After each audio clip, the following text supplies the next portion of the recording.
हम लोग आज पढ़ने जा रहे हैं chemistry class 10th chapter 1 chemical reactions and equations. तो सबसे पहले इम्पोर्टेंट पॉइंट यहाँ पर ये है कि जब कोई भी केमिकल रिएक्शन होता है तो क्या ऑब्जर्वेशंस होते हैं, क्या चीज़ें हम ऑब्जर्व कर सकते हैं। तो इसमें से पहला पॉइंट होता है चेंज इन स्टेट। इसका मतलब ये हुआ कि जो रिएक्टेंट्स हैं उनके स्टेट चेंज हो सकते हैं, या जो रिएक्टेंट है उसका जो स्टेट होगा वो चेंज हो सकता है, सॉलिड को लिक्विड में कन्वर्ट हो जाए या और भी गैसियस स्टेट में कन्वर्ट हो जाए, तो change in state. Second point है इसका change in colour.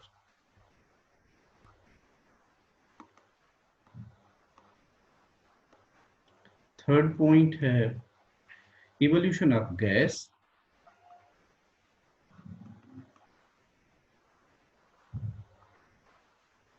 And fourth point है इसका चेंज इन टेम्परेचर। तो हम ऐसे कह सकते हैं कि यदि कोई भी केमिकल रिएक्शन होगा तो उसमें से इनमें से कोई न कोई चेंज जरूर होंगे या सारे चेंज भी हो सकते हैं। वो डिपेंड करता है कि किस टाइप का केमिकल रिएक्शन है। ओके, इसके बाद हम देखते हैं दूसरा पॉइंट कि केमिकल इक्वेशन क्या होता है। केमिकल इक्वेशन, तो इसकी डेफिनेशन की बात करते हैं। तो it is a method of writing reactants and products. एक जनरल मेथड है जिसमें से हम रिएक्टेंट्स और प्रोडक्ट्स लिख लेते हैं। कुछ एग्जांपल लेते हैं हम केमिकल इक्वेशंस के। लाइक Mg के साथ हमने O2 का रिएक्शन कराया, तो यहाँ पर बन गया हमारा MgO। हम इसको बैलेंस कर लेते हैं, तो यहाँ पर 2 लगा देते हैं और यहाँ पर भी 2 लगा देते हैं। इसमें से Mg और O2 ये दोनों रिएक्टेंट्स हैं और MgO प्रोडक्ट। तो ये हमारा एक केमिकल इक्वेशन हो गया। अब हम बात करेंगे स्केलेटल केमिकल इक्वेशन।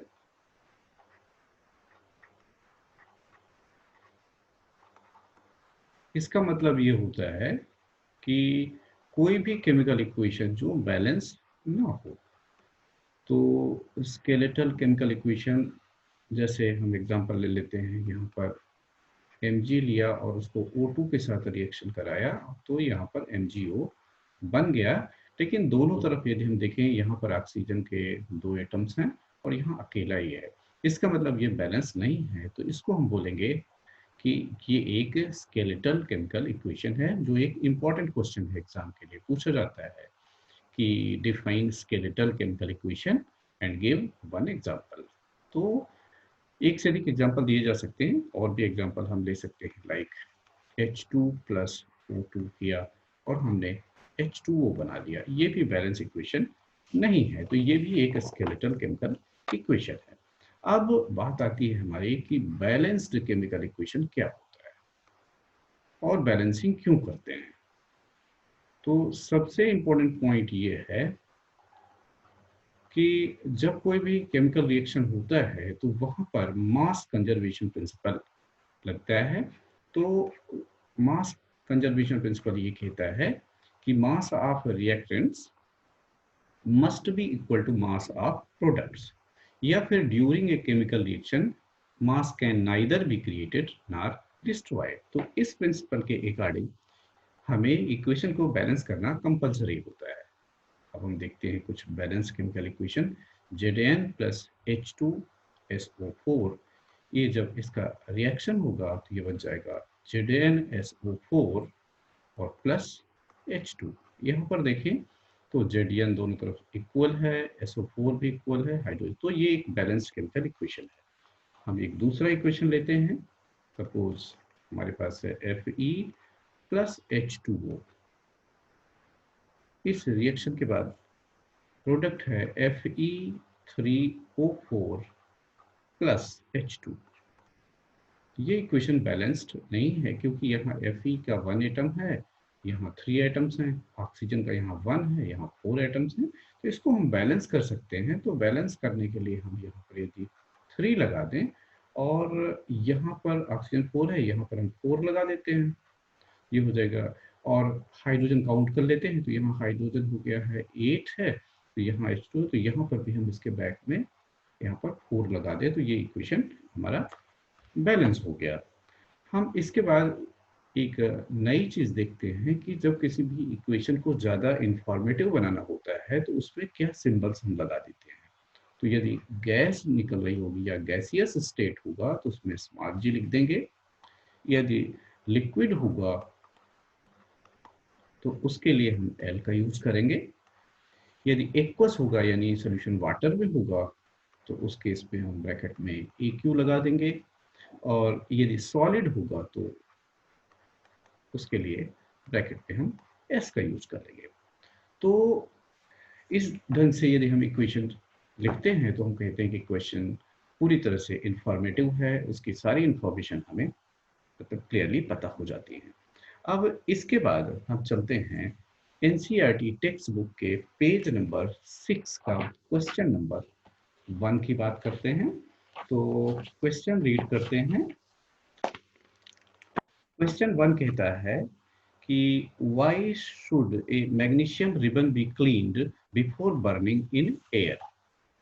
तो इसका आंसर ये है कि जो मैग्नीशियम रिबन होती है, मैग्नीशियम, ये एटमॉस्फेयर में प्रेजेंट CO2 के साथ रिएक्शन करके मैग्नीशियम कार्बोनेट बना लेती है।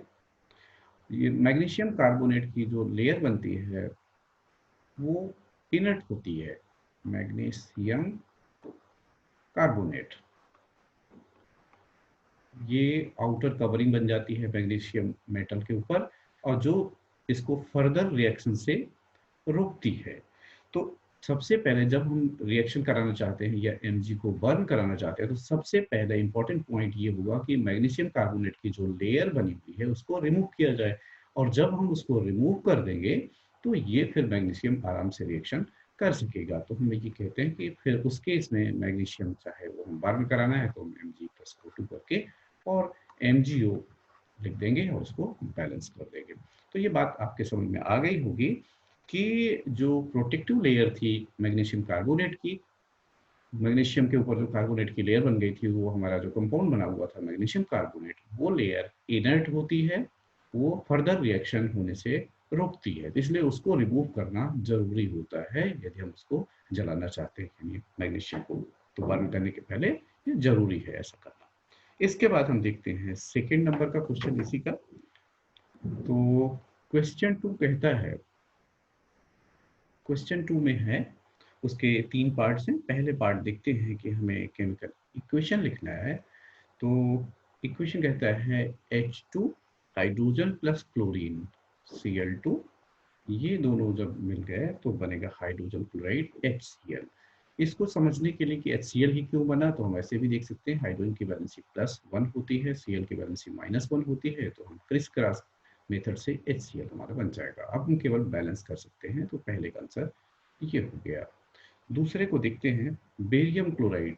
तो बेरियम क्लोराइड का formula BaCl2 plus aluminium sulphate Al2SO4 का होल 3, और इसके बाद ये बनता है बेरियम सल्फेट BaSO4 और प्लस एल्यूमिनियम क्लोराइड AlCl3। यहाँ पर भी ये क्वेश्चन अराइज होता है कि ये BaCl2 ही क्यों है।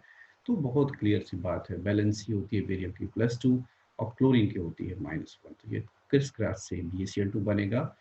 एल्यूमिनियम की बात करें, एल्यूमिनियम की वैलेंसी +3 होती है, क्लोरीन की वैलेंसी -1 होती है, तो ये क्रिस क्रॉस से AlCl3 बनेगा। ऐसे ही एल्यूमिनियम की वैलेंसी +3 और सल्फेट की वैलेंसी -2 होती है, तो इसको ट्रांसफर कराने के बाद हमें मिल जाएगा Al2SO4 का होल 3। और इसके अलावा यहाँ BaSO4 दिया हुआ है, तो Ba की वैलेंसी +2 है और SO4 की वैलेंसी -2 है, तो ट्रांसफर कराने के बाद यह जाएगा Ba में भी 2 आ जाएगा, SO4 में भी 2 आ जाएगा। लेकिन इक्वल नंबर होने की वजह से इन नंबर्स को हम नहीं लिखते, तो हमारा आंसर आ जाएगा BaSO4।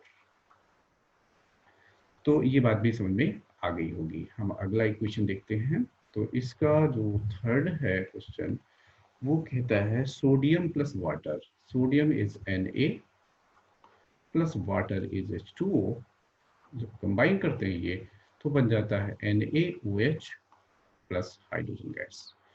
यहाँ पर भी हम देख सकते हैं कि Na की वैलेंसी +1 होती है, OH की वैलेंसी -1 होती है, तो ये दोनों का क्रिस क्रॉस के बाद ये NaOH बनेगा। अब जाते हैं क्वेश्चन नंबर 3 में, पेज नंबर 6 की हम बात कर रहे हैं।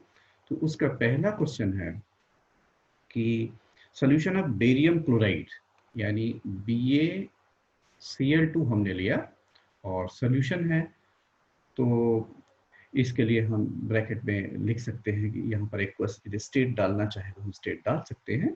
तो सॉल्यूशन ऑफ बेरियम क्लोराइड हम एक लिख देते हैं इसको भी, और प्लस इसके बाद solution of barium chloride and sodium sulphate, sodium sulphate in water.